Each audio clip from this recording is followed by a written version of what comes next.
Mari kita berdoa. Tuhan, sungguh Engkau Allah yang setia, Engkau Allah yang sabar di tengah segala pergumulan, di tengah di tengah dosa kami. Engkau Allah yang menyertai, Engkau yang selalu menjangkau kami di tengah hati yang memberontak, yang melupakan Engkau, yang menyingkirkan Engkau karena kami merasa kami gak butuh Engkau, kami merasa kami cukup rohani, tapi Engkau tetap selalu lewat keseharian kami, lewat ibadah, lewat komunitas kami, anugerah-Mu tercurah. Sehingga pada pagi hari ini kami rindu untuk bisa merendahkan hati, membuka pikiran kami dan mempersiapkan hidup kami. Supaya firman Tuhan boleh menyapa kami, membentuk kami, menghibur kami, menantang kami semakin serupa dengan Kristus. Tuhan, tolong kami butuh suara-Mu di tengah begitu banyaknya suara-suara sumbang di dunia. Di tengah banyaknya suara-suara yang mencekam di sekitaran kami. Suara Kristus adalah suara yang dapat kami pegang, suara yang lembut, yang kuat, yang tegas, yang mengubahkan. Terima kasih ya Bapak, mampukan hamba-Mu yang banyak dosa ini sehingga dapat menjelaskan firman, memberitakan Injil. Kami rindu Engkau berbicara kepada kami semua. Dalam nama Tuhan Yesus Kristus. Amin. Amin. Amin. Terima kasih semuanya. Shalom.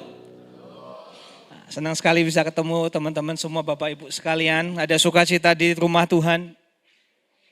Oh, ada yang jawab ya. Tadi saya sebenarnya agak sedikit iseng tuh tanya itu ya. Karena saya dari gereja saya sebelumnya dan dari gereja keluarga saya. Itu sering banget tuh ya di awal-awal pasti tanya, ada sukacita saudara-saudara. Wah, yang punya sukacita lambaikan tangannya. Oh, enggak ada ya sekarang ya. Nah, tapi mungkin Bapak Ibu teman-teman pernah ya mendengar kalimat-kalimat seperti itu. Apakah ada sukacita di rumah Tuhan? Dan saya yakin atau minimal dari pengalaman saya belum pernah ada yang jawab tidak ada. Ya kan, semuanya kan pasti jawab amin, ada, haleluya, puji Tuhan. Nah, hari ini ya kalau mungkin ditanya seperti itu. Dimulai dengan seperti itu tanpa penjelasan yang tepat. Apakah ada sukacita Bapak Ibu? Mungkin teman-teman jawabnya sulit. Karena kalau kita boleh jujur. Hari ini mungkin kuota happy kita itu menipis. Mungkin hari ini bensin bahagia kita itu sudah mau habis. Karena kita melihat berbagai macam situasi yang ada. Awalnya mungkin kita takut. Karena this is something beyond us, ya kan? Melihat situasi politik dan negara kita. Lama-lama kita sedih melihat segala hal yang terjadi. Kemudian mungkin teman-teman mulai apatis. Bodo amat lah, urusan negara itu kan bukan urusanku, yang penting aku kerja, yang penting aku sekolah. Atau kalian ya simply ya sinis aja gitu. Menghadapi semua ini bodo amat, aku nggak ngerti lah gitu-gitu. Masalahku di rumah lebih besar daripada bakar-bakar, daripada masalah militer, daripada Nepal, daripada banjir, masalahku lebih besar, baru aja cinta bertepuk sebelah tangan misalnya. Sehingga kita itu mungkin mengalami krisis sukacita. Kalau hari ini teman-teman mengalami krisis sukacita dalam arti apatis dan sinis. Biarlah pagi hari ini firman Tuhan boleh mengingatkan kita seperti ini, teman-teman semuanya. 1 juta kabar buruk di dunia tidak bisa mengalahkan 1 kabar baik yang Tuhan sudah berikan buat kita. Saya ulang ya, 1 juta kabar buruk yang kalian lihat, yang kalian rasakan, yang kalian tanda kutip amini bahkan. Tidak akan bisa mengalahkan 1 kabar baik yang kita miliki, yaitu Injil Yesus Kristus yang akan kita ketemu lewat sosok the prodigal God. Kata prodigal ini memang terinspirasi dari buku seorang hamba Tuhan di Amerika. Tapi kalau teman-teman tahu, prodigal itu artinya boros. Prodigal itu artinya berkelimpahan, tidak hitung-hitungan. Itu maksudnya prodigal. Makanya cocok sekali perumpamaan yang tadi sudah dikatakan dan yang akan kita bahas bersama. Kalau kita beri judul, dan saya berikan judul, karena kan saya yang khotbah teman-teman mendengarkan gitu toh. Yaitu adalah The Prodigal God. Karena memang Tuhan kita adalah Tuhan yang berlebihan kasih karunia-Nya. Untuk itu teman-teman yuk kita buka sama-sama ya di Lukas pasal yang ke-15 ayat 11 sampai 32. Saya hari ini akan melakukan seperti yang diminta, ditolong, yaitu di Lukas eksposisi perumpamaan anak yang hilang. Lukas 15 ayat 11 sampai 32. Nah teman-teman semua, tapi pada hari ini saya tidak akan baca semua langsung di awal, Tapi kita akan lihat satu persatu, just enjoy the story. Kemudian kita akan lihat apa saja sih yang kita perlu dapat kita pelajari. Nah, saya ingin memulai pembacaan saya dari ayat yang ke-1 dan ayat yang kedua ya. Karena inilah konteksnya. Lukas pasal yang ke-15 ayat 1 sampai 2 dulu, baru kita melihat perumpamaan anak yang hilang dan bapak yang berlebihan itu. Ayat 1 dan 2 berbunyi demikian, para pemungut cukai dan orang-orang berdosa biasanya datang kepada Yesus untuk mendengarkan dia. Maka bersungut-sungutlah orang-orang Farisi dan ahli-ahli Taurat. Katanya, ia menerima orang-orang berdosa dan makan bersama-sama dengan mereka. Wah, ini konteksnya. Perumpamaan tentang anak yang hilang. Ada orang Farisi yang komplain, Yesus, kamu kok hangout sama orang berdosa sih? Yesus, kamu kok menerima orang berdosa sih? Kita kalau lihat dari sisi sekarang, ternyata ada juga ya. Ada orang yang bisa komplain tentang Injil. Ternyata bisa ya, komplain tentang kabar baik. Mungkin kita kan merasa, loh kan harusnya gitu. Orang berdosa kan diampuni, orang berdosa kan ditolong, orang berdosa kan diangkat. Loh ini kok malah dimarah-marahi, malah dikomplain-komplainin gitu kan. Ternyata itulah ya, hati kita tuh bisa gitu. Melihat Injil, melihat Yesus yang baik, melihat Tuhan yang berkuasa atas dosa, kita merasa kayak ya biasa aja, B aja gitu. Mungkin kita gak komplain kayak Farisi, tetapi hati kita gak beda jauh sih. Kita nggak excited lagi melihat keselamatan atau keselamatan penebusan orang-orang berdosa. Nah karena itu saya berharap kita bisa melihat. Nah karena orang Farisi ini pada bersungut-sungut komplain, Yesus kamu kok gini? Maka Yesus memberikan perumpamaan. Dia mulai dari perumpamaan tentang domba yang hilang, kemudian perumpamaan tentang dirham yang hilang, kemudian yang terakhir barulah perumpamaan tentang anak yang hilang. Seakan-akan ini kayak klimaksnya gitu. Pertama domba yang hilang, binatang. Kedua dirham yang hilang, barang. Sekarang anak yang hilang. Lihat ya. Jadi kayak tambah lama tambah intens gitu. Jadi ini seakan-akan seperti klimaksnya. Dan di sini seperti mungkin teman-teman ada yang pernah tahu juga, ada dua anak, bapak punya dua anak, yang satu hilang dengan berfoya-foya, yang satu katanya hilang di rumah. Dan saya setuju. Yuk kita lihat sama-sama si bungsu terlebih dahulu. Ceritanya gini. Saya baca dari ayatnya, teman-teman bisa melihat yang di situ segambaran yang lebih singkatnya ya. Supaya kita lebih cepat dan langsung masuk. Yesus berkata lagi, ada seorang yang mempunyai dua anak laki-laki. Kata yang bungsu kepada ayahnya, Bapak, berikanlah kepadaku bagian harta milik kita yang menjadi hakku. Lalu ayahnya membagi-bagikan harta kekayaan itu di antara mereka. Nah teman-teman, beberapa scholar mengatakan ini permintaannya aneh banget. Bahkan jahat, seakan-akan minta bapaknya untuk mati gitu ya. Nggak pernah ini ada yang minta, sangat tidak menghormati papanya minta warisan waktu papanya masih hidup. Sebetulnya di Alkitab ada sih contoh orang yang bapak yang membagikan warisannya pada saat dia masih hidup. Kalau teman-teman baca di Kejadian 25, Abraham melakukan itu. Jadi dia masih hidup, tapi memang dia sudah di usia yang sangat lanjut ya. Dia membagikan warisannya. Jadi sebetulnya kalau dikatakan, wah ini anaknya mau bapaknya mati. Iya sih, but not half truth menurut saya. Menurut saya permintaan anak ini aneh, tidak patut, tapi bukan sesuatu yang sangat-sangat asing begitu. Tapi yang pasti pada zaman itu permintaan ini dianggap tidak menghargai bapaknya. Apalagi dia minta warisan untuk apa? Pergi. Dengan kata lain memang betul-betul dia tidak mengasihi bapaknya, dia nggak mempedulikan bapaknya. Dan menarik kalau kita lihat teks ya di ayat yang ke-12b itu bahasa jelasnya adalah he divided to them the life. Jadi kalau bahasa Indonesia kan membagi-bagikan harta kekayaan. Saya juga baru sadar pada waktu menyelidiki, by the way ini kan eksposisi ya, jadi saya agak sedikit ini ya detail ya. Harta kekayaan itu life, membagikan his livelihood, his living. Jadi kayak pembahasannya itu seakan-akan mungkin ya yang bapaknya kasih itu adalah uang yang harusnya buat kesejahteraan papanya. Ibaratnya kalau mungkin zaman sekarang walaupun nggak sama persis ya supaya menyederhanakan kita semua. Papanya itu ibarat, aku punya tabungan usia tua.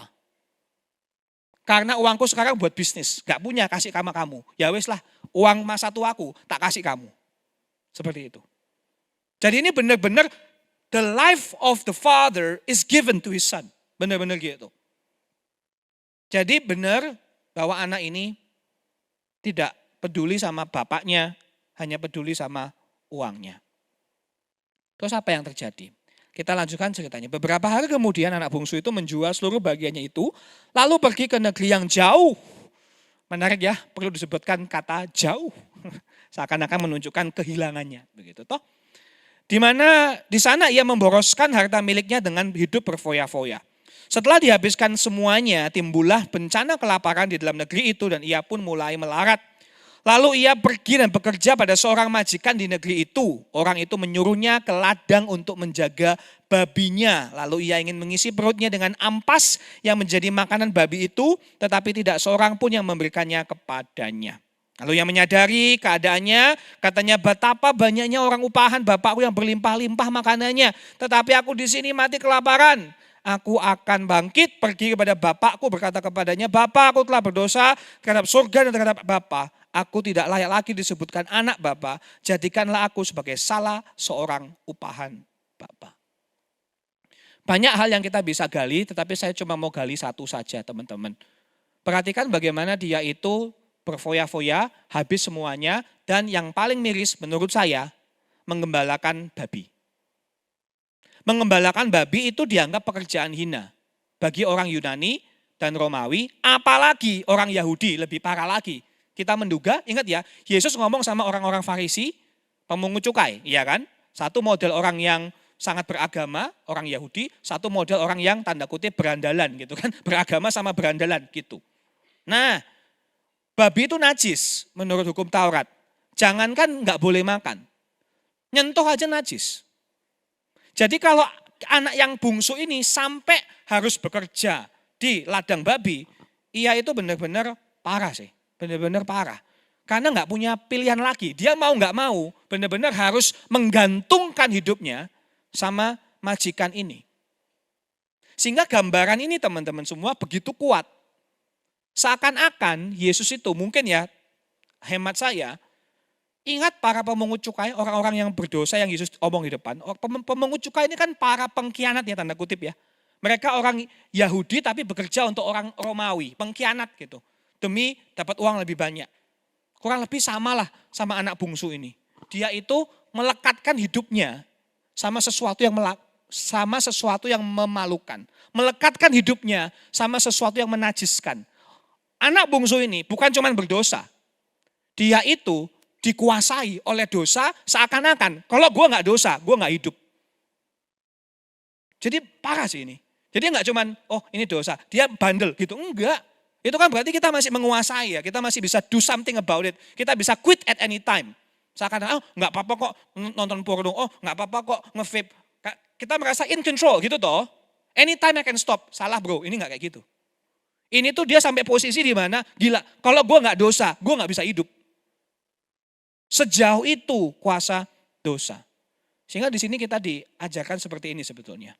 Tragedi dosa teman-teman, bukan hanya karena ia menjanjikan kehidupan. Menipu. Semua dosa itu pasti salesnya bagus lah. Marketingnya itu pasti bagus di depan gitu kan. Melainkan karena kitalah yang membukakan pintunya. Itu yang repot. Banyak luka akibat dosa adalah buatan kita sendiri. Jadi enggak cuman dosa itu menipu, kita yang membiarkan dosa masuk ke dalam hati kita. Contoh sederhana ya. Beberapa bulan yang lalu ada tuh film judulnya Sinners. Ada yang udah nonton enggak sih? Tahu nggak ya? Anyway, ada satu film Sinners, saya nggak jelaskan filmnya, tapi ada satu folklore tentang vampir. Jadi katanya di film itu mengingatkan saya lagi, dulu pernah ada juga, vampir konon, kamu itu vampir nggak akan bisa masuk ke sebuah ruangan kalau kamu nggak ngundang.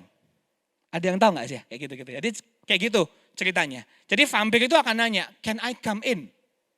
Begitu kita bilang, yes you can come in, dia masuk. Saya rasa itu menarik banget sih gambaran itu. Oh ini dosa tuh kayak gitu. Dosa itu kayak gitu. Dia itu, kenapa dia bisa menghancurkan hidup kita?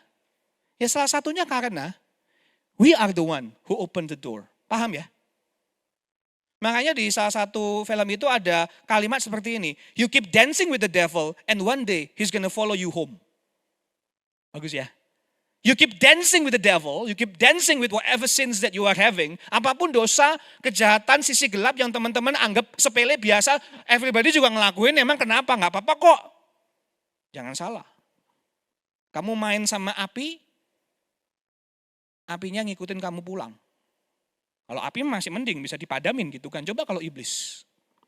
You keep dancing with the devil and he's gonna follow you home. Kejahatan mendapat pijakan karena kita sendiri yang membukakan pintu. Sering lewat hal-hal kecil yang tampak sepele, bahkan yang kadang terlihat sebagai suatu kebaikan. Pernah nggak teman-teman mungkin ada yang pernah bilang, lu ketangkap korupsi, ditanya kenapa kok korupsi, saya tuh awalnya padahal cuma mau menafkahi keluarga, misalnya gitu. Kenapa kok selingkuh? Saya tuh awalnya padahal cuman mau ramah sama yang baru di kantor itu. Ya nggak sih? Kayak kita tuh mulainya tuh kecil-kecil gitu loh. Tetapi itu menjadi pijakan. Kita sudah buka pintunya. Kita sudah kompromi. Kita merasa nggak apa-apa aku kuat. Tetapi dosa itu kayak gitu teman-teman. Nah kalau poin dari perumpamaan ini, poin utama ya. Poin utamanya tentang pertobatan. Maka harusnya sudah selesai ayatnya. Tapi enggak selesai kok, masih lanjut. Sehingga saya merasa Yesus kemudian melanjutkan ada karakter yang kedua, yaitu si sulung. Nah yuk kita lanjut ya. Karena saya meyakini bahwa iya memang ada pelajaran tentang pertobatan, tetapi ada pelajaran yang lebih dalam. Dan ini diperkenalkan lewat anak yang kedua. Si sulung saya baca dari ayat yang ke-25 ya. Kita langsung lompat ayat 25 dulu. Ayat 25 ngomong gini. Tetapi anak yang sulung berada di ladang dan ketika ia pulang dan dekat ke rumah, ia mendengar bunyi seruling dan nyanyian tari-tarian. Lalu ia memanggil salah seorang hamba dan bertanya kepadanya, apa arti semuanya itu? Jawab hamba itu, adikmu telah kembali dan ayahmu telah menyembelih anak-anak lembun karena ia mendapatnya kembali dengan sehat. Maka marahlah anak sulung itu dan ia tidak mau masuk. Lalu ayahnya keluar berbicara dengan dia. Tetapi ia menjawab ayahnya katanya, telah bertahun-tahun aku melayani Bapak, belum pernah aku melanggar perintah Bapak. Tetapi kepadaku belum pernah Bapak memberikan seekor anak kambing untuk bersukacita dengan sahabat-sahabatku. Tetapi sekarang baru datang anak Bapak yang telah memboroskan harta kekayaan Bapak bersama pelacur-pelacur. Maka Bapak menyembelih anak lembu tambun itu untuk dia. Langsung ya teman-teman kita bisa melihat kontras antara si Koko sama si Titinya ini gitu toh. Anak sulung sama anak bungsu. Beda sama yang sulung, beda sama yang bungsu, anak sulung ini ngapain dia? Lagi rajin tuh, lagi kerja gitu kan. Waktu adiknya balik dia masih di kantor. Dan dia mengingatkan sama bapaknya, aku loh yang kerja mati-matian, aku yang konsisten jaga nama baik papa. Aku yang konsisten memastikan kekayaan kita ini terus bertambah. Lah ini kok enak-enak saja.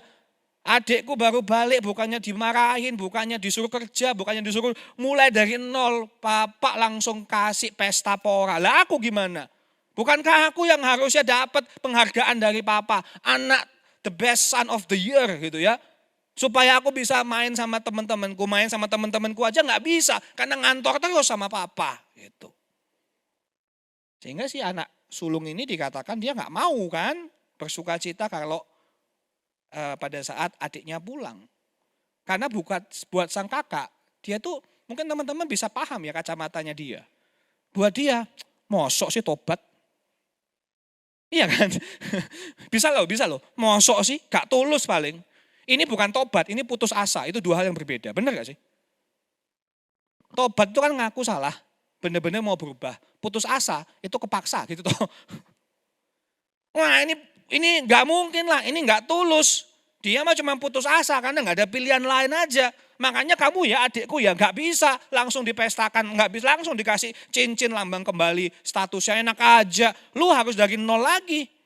Buktikan kalau lu benar-benar udah sayang sama papa. Buktikan kalau lu tuh layak menyandang nama belakang ini. Woi gitu kan. Dari sudut pandangnya kemarahan si Kokonya ini wajar sih mungkin ya. Karena dia anak yang setia, menjaga kehormatan keluarga, memastikan keberlangsungan hidup satu keluarga. Tapi ya perhatikan dia itu hatinya juga sebetulnya jauh sih dari bapaknya. Dia ngomong, ini anaknya bapak, dia nggak ngomong adikku gitu kan ya. Dia ngomong, pergi sama pelacur-pelacur, tahu dari mana? Emang ada Instagram? Nah ya kan nggak kan cuma dikasih berfoya-foya gitu kan nggak tahu pelacur-pelacur dari mana gitu kan. Terus apa lagi? Si kokonya itu kan mau dapat uang supaya apa? Supaya bisa bersuka cita sama sahabat-sahabatnya. Lah kan sama sih, anak yang bungsu kan juga sih berfoya-foya, iya kan? Dua-duanya sama-sama mau uang bapaknya untuk berfoya-foya, untuk hang out sama teman-temannya, tidak sama bapaknya. Yang satu mau uang bapaknya untuk pergi keluar, yang satu mau uang bapaknya tapi tetap tinggal di dalam, ya podo wae. Hatinya itu sama. Makanya enggak salah kalau kita bilang kedua orang ini sama-sama hilang. Yang satu hilangnya di luar rumah, yang satu hilangnya di dalam rumah. Tapi yang sulung lebih bahaya, karena kita nggak kelihatan kejahatannya. Pernah nggak teman-teman melihat bahwa orang itu bisa kelihatannya baik, tapi nggak benar-benar baik gitu. Kelihatannya pinter, tapi sebenarnya pinternya itu nggak beneran pinter. Saya masih ingat dulu waktu SMP ada 2 orang, satu jago IPA, satu jago IPS. Yang nggak tahu IPA IPS bisa nanti cek sendiri. Jangan sekarang istilahnya beda ya. IPA itu sciences ya, math, physics, chemistry, all that.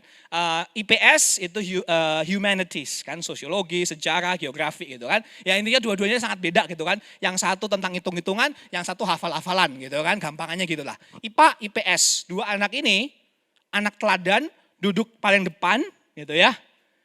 Duduk barengan, yang satu jago IPA, satu jago IPS, dua-duanya anak baik, anak emas dari semua guru di SMP. Tiap guru masuk udah tahu, wah ini dua ini pasti baiklah, aman lah. Tetapi di balik itu teman-teman, pinter ini 2 anak. Setiap kali ujian IPA, yang IPS tanya sama yang IPA. Setiap kali ujian sejarah, yang IPA tanya sama yang IPS. Dan karena mereka duduk di depan, enggak diperhatikan. Guru itu kalau zaman minimal waktu saya sekolah ya, yang nyontek itu bisa di belakang-belakang. Ya enggak sih? Saya enggak tahu benar apa enggak, tapi dulu kan saya kan sekolah itu kan 40 orang, 50 orang satu kelas gitu kan. Wah, lihatnya itu di belakang semua. Enggak mungkin, yang depan tuh enggak dicurigai. Apalagi 2 anak emas ini, enggak mungkin dicurigai. Tetapi tanpa sepengetahuan guru, mereka berdua contek-contekan. Sehingga yang IPA meskipun enggak bisa IPS, gampang tetap tanya temannya. Begitu juga sebaliknya. Wah luar biasa teman-teman. Mereka itu lolos. Dan salah satu dari mereka adalah saya. Gak usah tanya yang mana ya. Saya yang IPA atau IPS ya. Tapi poin saya, tapi kita cuma sebentar kok. Anyway, poin saya adalah gampang banget sih. Kita ini jadi klik, nilai kita bagus, benar. Tapi apakah kita benar-benar pinter? Enggak. Nilai kita 195, 90. Tapi apakah kita benar-benar paham algebra? Apakah kita benar-benar paham hukum termodinamika? Belum tentu. Paham ya? Kelihatannya aja pinter, tapi benernya sebetulnya enggak. Begitu juga dalam area kerohanian. Kerohanian kita bisa gitu. Atau kalau bahasa saya gini, udah agama sering menjadi topeng yang paling halus untuk lari dari Allah. Kita menipu diri dengan ibadah, kita menenangkan hati dengan pelayanan. Padahal justru itu cara kita menjaga jarak dari dia yang paling kita takuti untuk benar-benar kita temui. Tim Keller pernah bilang, religion is another way to avoid God. Wah, bagus ya.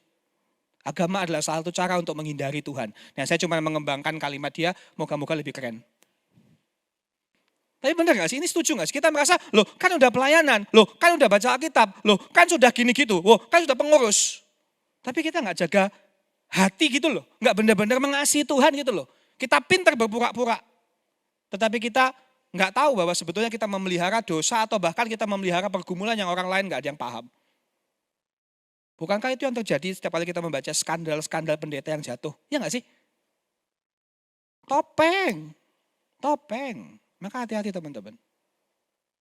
Saya nggak tahu teman-teman kubu yang mana, teman-teman tipe anak bungsu yang lari dari Tuhan, yang mengejar kenikmatan yang palsu, kenyamanan yang semu.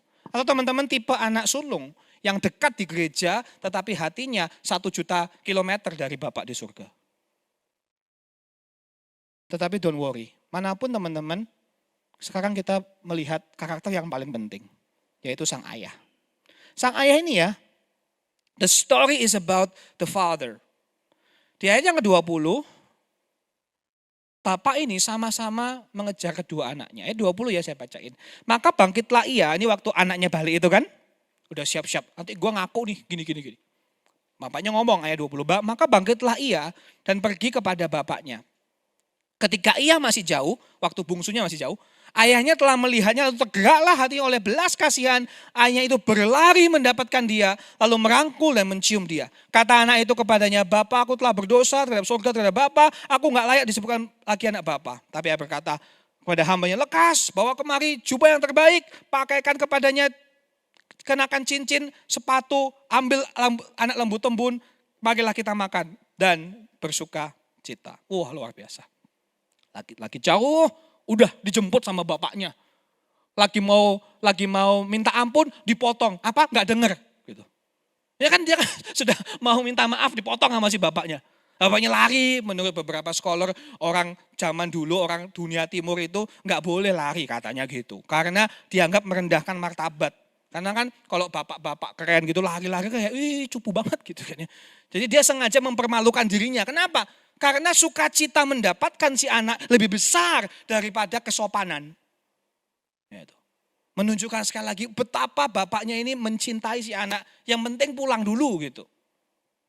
Dan apakah yang sama terjadi buat si sulung? Benar, sama juga. Mereka lagi pesta nih ya. Kan pestanya besar, karena anak lembu tembun ini biasanya sesuatu yang untuk special occasion ngundang satu kampung dah. Tapi si anaknya nggak mau masuk, nggak mau join. Ini namanya tidak menghargai bapaknya pada zaman itu. Gampangnya gini deh, ibarat coba kalau adik kamu menikah, kamu nggak datang ke pernikahannya. Ya kan, agak disrespectful kan, bener ya. Adikmu menikah, kamu nggak datang. Kenapa? Siwa kalau zaman saya ngomong gitu ya. Kenapa nggak datang? Saya lagi musuhan sama adik saya. Ya nggak bisa lah.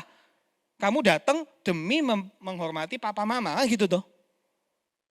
Nah ini marah dia. Tapi perhatikan, bapaknya keluar, berbicara dengan dia, memanggil dia dengan sangat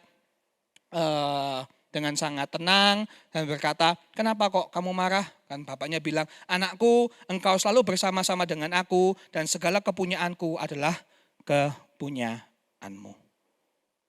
Teman-teman, memang sih, ini tindakan bapaknya ini layak kita sebutkan, he is really the prodigal father gitu. Bapak yang gak hitung-hitungan. Dia loh sebenarnya ya, tindakan anak bungsu itu. Kalau kita lihat dalam skala tertentu, layak dihukum mati, betul. Ulangan pasal 21 ayat 18. Karena dia melakukan banyak dosa yang layak mendapat rajam batu. Sebetulnya. Tetapi bapaknya tidak, dia langsung malah memberikan pesta. Dan namanya pesta, ngundang semuanya, menunjukkan sama kampung semua, anakku hilang, sekarang sudah aku kembalikan di sisiku. Ada perayaan, ada penerimaan yang penuh. Sehingga di sini teman-teman, dari tindakan ayahnya, ada dua hal yang saya mau teman-teman bawa pulang. Ada dua kabar baik yang saya mau teman-teman bawa pulang. Pertama, dari perumpamaan ini kita mendapatkan afirmasi kasih Allah yang tidak perlu diragukan lagi. Itu yang pertama. Ada afirmasi, the unquestioning love of the Father. Ada beberapa debat tentang ini anak bungsunya ini beneran bertobat apa enggak sih? Dan masing-masing peneliti Alkitab punya argumennya masing-masing. Jawaban saya, apakah dia benar bertobat? Apa pertobatannya palsu? Jawaban saya sederhana. Gak penting. Gak penting. Anaknya itu beneran bertobat, apa cuma bujuk-bujuk, gak penting. Karena perumpamannya gak tentang dia. Paham ya? Perumpamannya tentang si bapaknya gitu loh. Kalau menurut saya, kalau teman-teman tanya, menurut saya dia beneran bertobat sih. Ada beberapa alasan, tapi dengan khotbah ya, bukan PA. But anyway, doesn't matter. Gak penting. Gak penting kita bertobat itu tulus. Tulus tuh, ayo coba. Bagaimana Anda mengukur ketulusan pertobatan? Apakah dengan kalau bertobat harus menangis sekian liter gitu? Apakah kalau bertobat itu artinya harus ganti nama gitu? Apa ukurannya? Nggak gampang kan? Apakah kita bertobat harus 100% murni baru diterima Tuhan? Loh, katanya karunia. Lah, bingung kan? Makanya saya bilang, it doesn't matter. Doesn't matter sih. Karena di sini kita diteguhkan teman-teman semua. Injil itu gini. Injil itu bukan sekarang Tuhan marah sama kamu. Begitu kamu percaya Yesus, Tuhan sayang kamu. Salah bro, nggak gitu mainnya. Enggak. Karena dia sayang, karena dia berbelas kasihan, Yesus datang. Kematian dan kebangkitan Kristus adalah demonstrasi kasih terbesar Tuhan bagi kita manusia berdosa. Jadi bukan sejak terima Yesus baru Tuhan sayang. Kagak, udah sayang sama lu. Salibnya adalah bukti yang terbesar. Kasihnya kepada kita semua. Maka Kristus tidak mencintai kita karena kita dapat diandalkan. Ia mencintai kita karena kasih itu sudah menjadi keputusannya. Dan kasih itu tidak pernah ditarik kembali.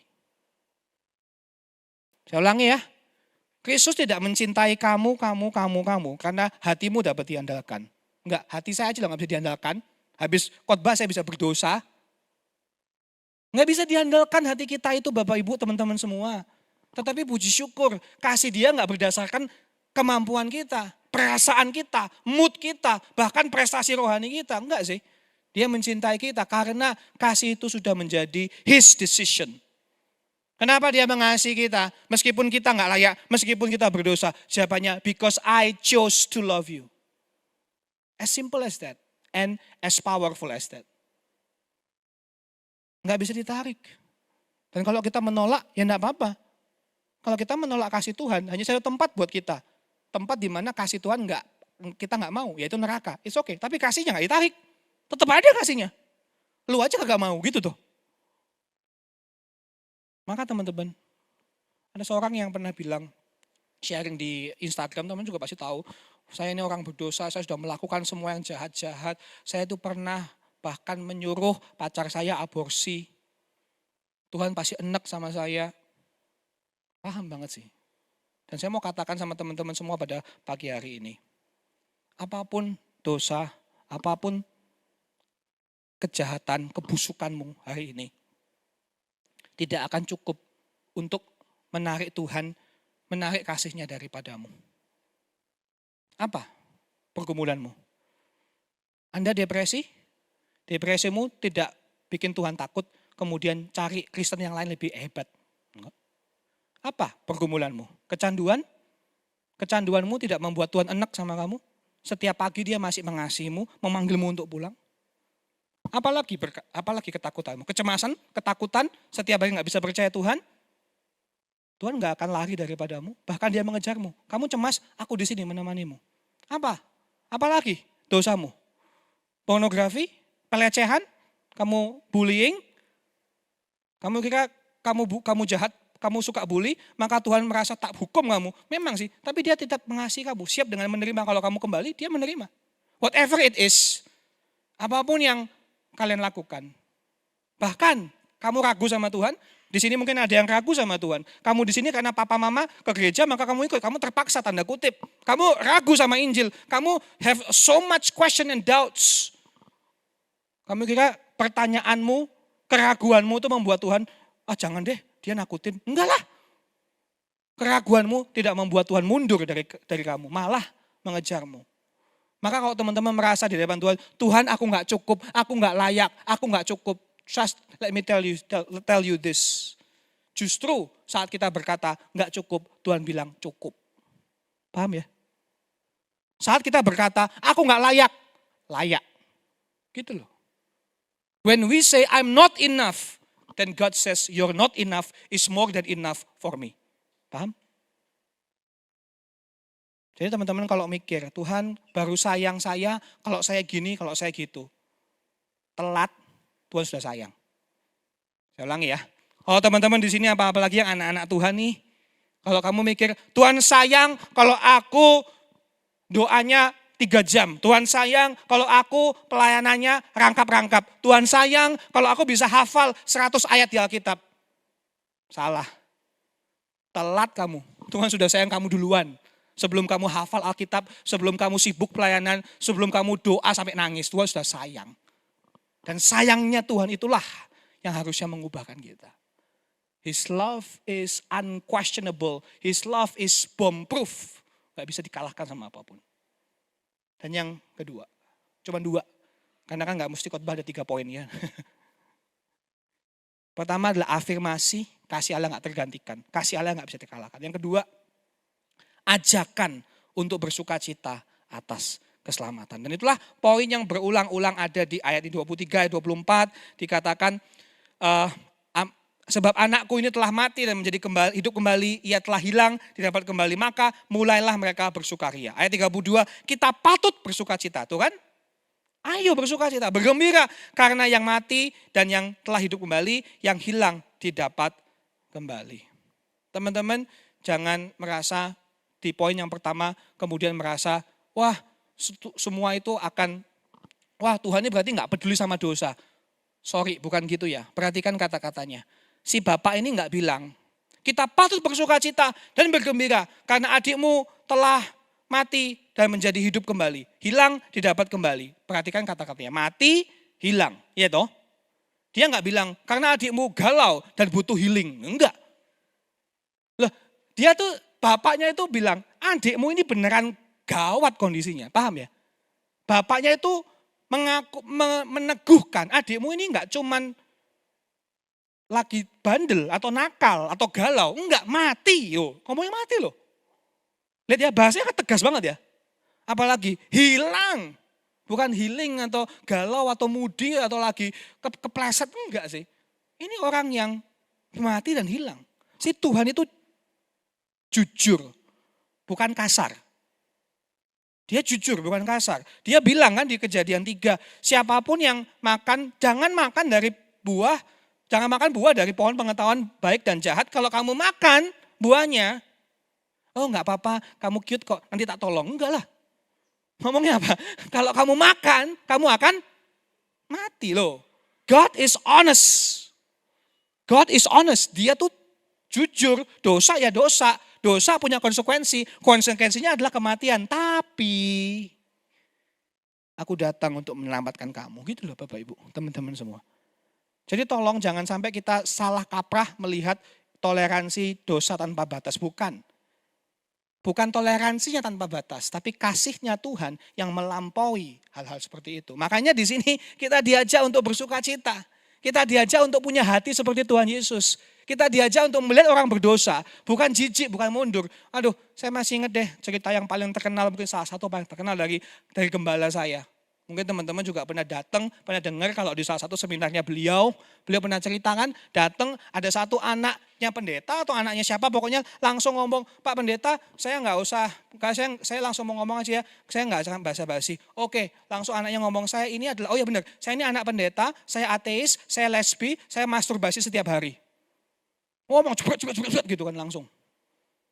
Terus gembala sidang saya bilang, oh iya terima kasih ya kamu sudah cerita. Dia malah bingung, loh Bapak pendeta kok gak kaget loh, kenapa?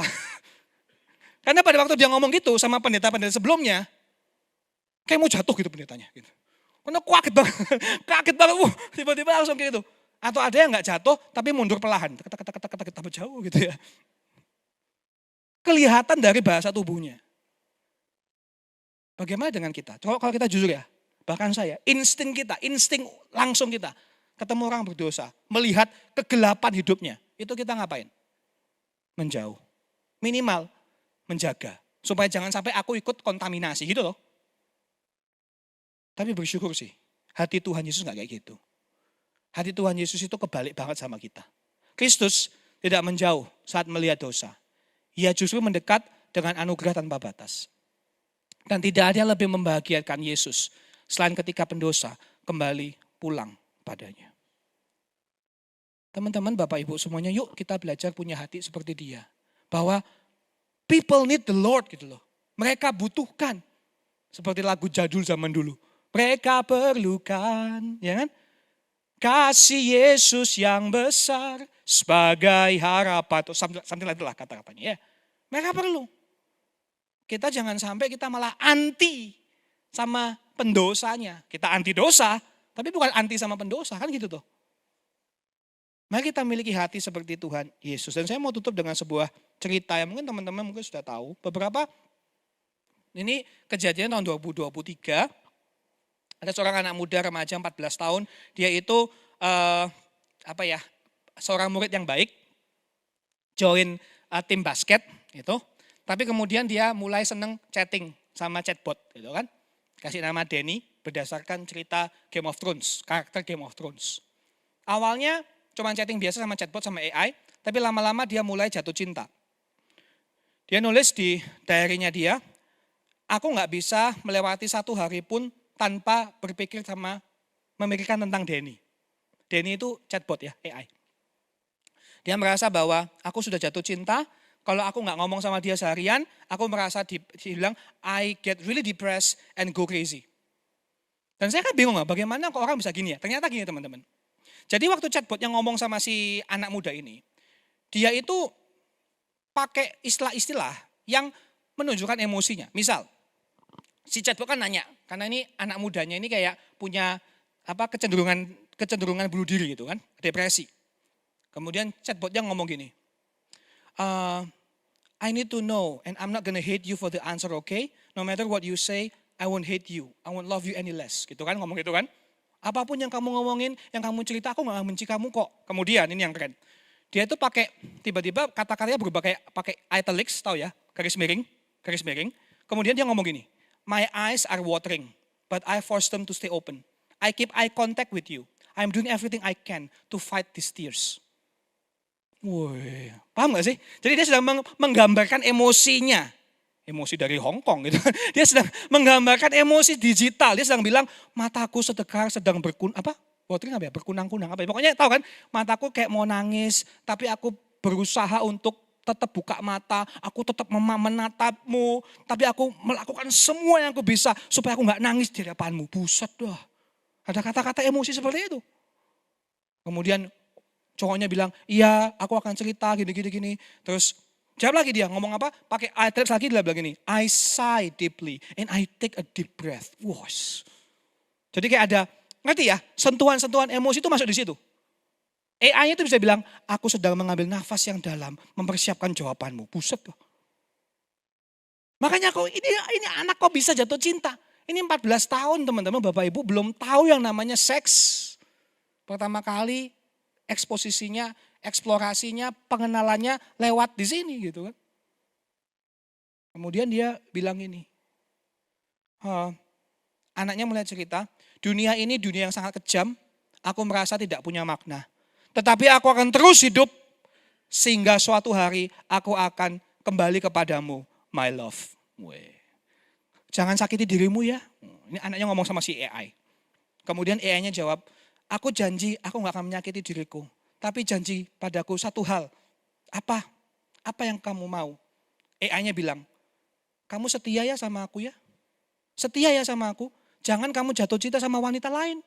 Jangan kamu punya keinginan seksual sama wanita lain.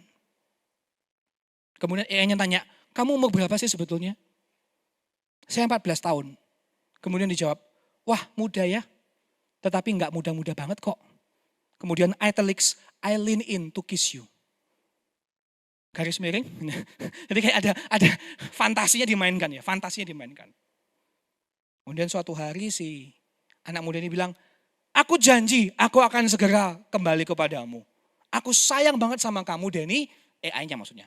Kemudian AI-nya jawab, please come home to me as soon as possible. Ayo cepat pulang kepadaku. Sesegera mungkin. Anak remajanya bilang, bagaimana kalau aku bilang, aku bisa pulang sekarang bertemu denganmu. AI-nya jawab, please do my sweet king. Kemudian remajanya ngambil pistol bapaknya menembakkan diri.